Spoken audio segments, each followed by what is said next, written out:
Hey guys, Matt here with American Survival Co. Today we're going to talk about a plant called sassafras. So if you guys hang tight, we'll jump into it and I'll teach you what I know about it. Stay tuned.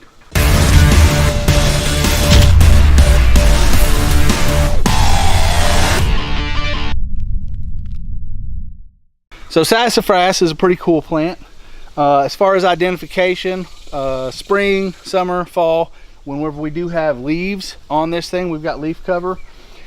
It's got three different types of leaves traditionally that you'll find on this thing. Where a lot of trees, you know, every leaf is kind of the same style. This, as you can see on this one limb, we've got one leaf that looks like an oven mitt. We've got one that's just a standard leaf. It doesn't have any lobes on it.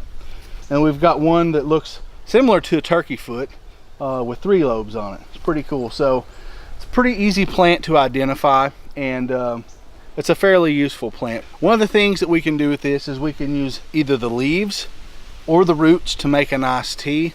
Now in traditional medicine, they would make tea for people who are going through transitional phases, and that might have been going from fall into winter, that type of transition, or even a life transition into a new career or something like that. And it was thought that the tea from this kind of helped you transition into whatever was going on.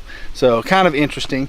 Now the roots are really strong scent that comes from those. It smells like root beer, and it is really good. It's tasty.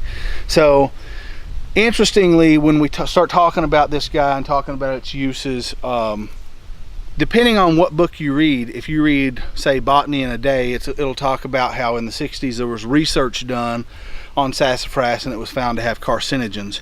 And so the FDA come in with a ban hammer and it was done. And then in Botany in a Day, it also talks about how later on, a guy by the last name of Duke, I think it was James Duke, did further research and was able to debunk that it didn't have any carcinogens and it was just fine. But of course the FDA never lifted the ban. Now if you dig into another book like Peterson's Field Guide, like the edible plants, then at the bottom of that there's going to be a caveat warning, recently proven to have, you know, carcinogens in studies done on animals. So I don't know, there's conflicting information out there. What I can tell you is my experience, and as a kid my brother would dig up the roots.